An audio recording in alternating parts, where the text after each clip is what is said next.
let's take a look at the behavior. So the way that this system works is it relies on this cover system in which we store a list of prefabs or color cover points rather that are just empty game objects with an orientation. That's very important. It's not just a position but an orientation. So that'll allow me to do things like create barrels or boxes or barriers and specify where it would make sense for the enemy to take cover. So if they retreat up a staircase, they're not going to be pointing the wrong direction at the end of it. Likewise, I should be able to use things like craters. Now, at the moment, I'm not checking for what is the best type of cover because the cover system is kind of a phantom. Like, you can still hit them when they're in cover, but it makes them feel more realistic. It's a twin stick shooter. You know, it's more about getting the enemies to move realistically than it is about a really fancy pants cover system. Maybe in some later project, but for now, it does make them move a little bit more dynamically and aggressively. So they check cover using this, and what it does is it returns whichever is the lowest possible score for the vector 3 dot product. The lower the score, the more likely it is that it's going to be pointing at the thing rather than aiming in the same direction. So if I wanted to have them recover or regroup on me, and I want them to be aiming the same direction that I am, then I would want a higher dot product score with this. But if I want them going into cover where they end up looking at me, I want the one that has the lowest dot product so that they end up looking at me. So anyway, that's the cover system. It's very, very basic. This is my original draft. This is the improvement. I'm probably going to dump this, but the entire cover system basically is 30 lines long. So if it returns something, then it goes to the command receiver, and the command receiver tells it to try to retreat, which triggers this retreat action script that's only 66 lines long.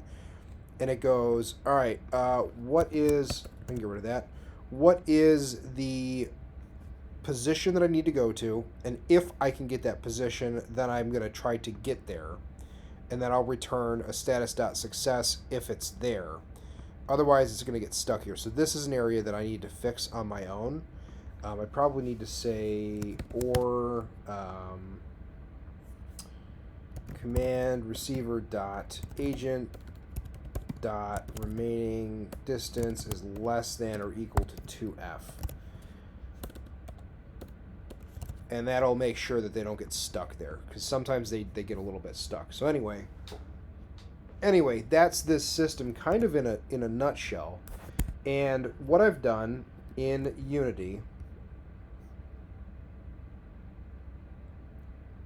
is I created a bool that is on the health receiver or the health system. Arguably not the best idea, but for now I'm just keeping things nice and coupled. So the maggots can't retreat, but the ranged combatants can retreat, and that does make some differences. So if it can't retreat, it just totally skips it. But what happens is in the health system, in the abstract health system, I have this event right here, courage break event. And the courage break event happens after it takes damage, and it goes, if I can't retreat or if I'm dead, then I return. And then also, if my current health is less than a third of my max health, then I'm going to try this skill check. Now I need to time gate this too, but that's a next step. Let me to do time gate this so that it's not running every single time it takes damage. But it basically just runs a check using my utility checker that just rolls a dice. Here's my threshold, my target, and then the total value of the dice, and it returns whether or not the threshold was higher than the dice roll. So it's a very basic skill check, and I'm just going to remove those because I don't need it constantly reporting to me what it's doing. The courage check then allows it to say, hey, we have a courage break event. If we have a courage break event, then we pop over to the command receiver. The command receiver is subscribed to that with try retreat, and then it does all those things I just showed you. So what that means, though, in practice, is that based on the character's rating score here, they're more or less likely to retreat. So the lower the rating score, the more likely they are to retreat. So you can see, here we go, we're fighting the maggots. Took them out real quick. But the other combatants have gotten involved now. And it looks like Baru went right into the cover point, and so did this guy. Baru's trying to melee him. Oh, Baru's down. Mouse is down.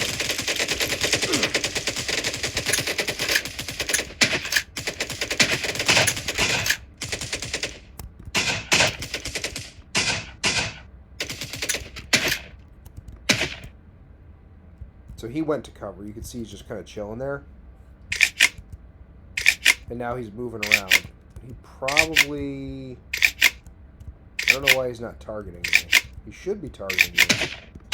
Now he's dead. That one's dead too. So, let's see. If we go into my behavior tree... Self takes aim at damage source. Oh, you know what? So what I need to do is we need to scan for enemies. And we'll do that over on... So this is the brain for all of the black dogs. So we've got retreat actions, halt actions, advance actions. We've got attack actions. We've got dead actions, regroup, and we don't have any interactions yet. And then based on whether or not we want to attack, if the distance is less than 3, if that's true that the distance is less than 3, then we run a melee behavior tree. You saw Baru doing that. And if it's false, if it's greater than 3, then we branch, we roll a d10, and on a 1, basically 10% chance, we throw a grenade. Otherwise, we go into ranged combat. Roll 1 or higher on a d10 dice. So I want this to be, I think, a 4. That might actually make the dogs more.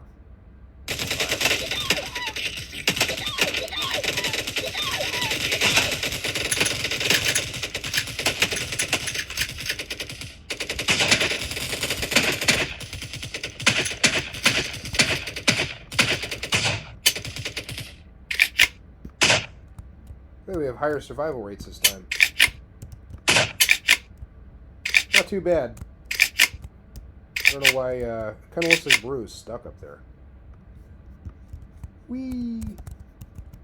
No, he's just a lot bigger than me. That's all. Okay. So yeah, that's the brain, and then we have our ranged unit brain, and you can see he has the same issue here. It takes aim, but when it takes aim, it's not scanning. So we want to scan for enemies. So that should even that out. And then in the ranged behavior tree, it's gotten a little bit more complicated because I worked in more about pausing if they're damaged. So I'll arrange all the children.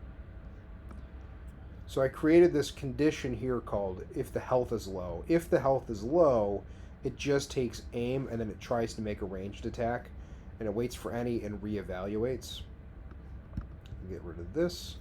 If the health is not low, then that's where you're seeing all this movement coming, where they try to point within range, they take aim, and then it makes a ranged attack. So it just tries to get there into distance if it's too far away. So that's something I need to play with, is weapon distance is maybe a little bit too long right now. Otherwise, it's going to try to flank, which is this craziness. So it moves to a target position while targeting, it stops moving, takes aim, and then tries to make a ranged attack, and then it waits a quarter of a second to a third of a second. Now, if I back out, just to show you, ranged unit runs behavior tree, and ranged unit runs the ranged behavior tree, and black dogs also run the ranged behavior tree. So they're playing very similarly.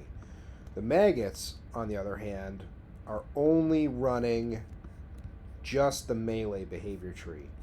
So they don't even really have a retreat.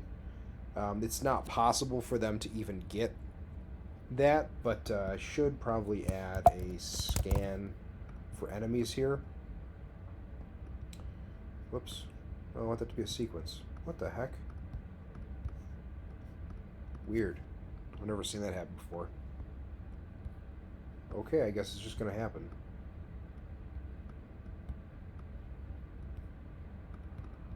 Delete.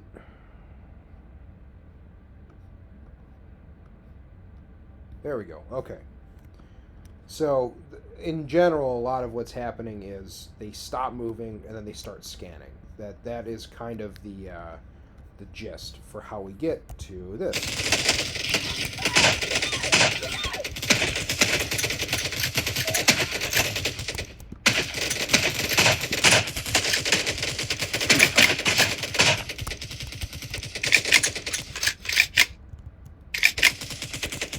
Regroup. Drop team advance. Uh-oh. Drop team fall in. Black dogs advance. Black dogs Oh, move your ass. I broke my try target. Crap.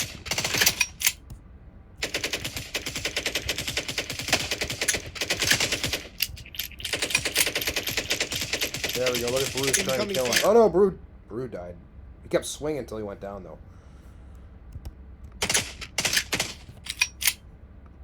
Alright, so anyway, that's my quick AI check-in.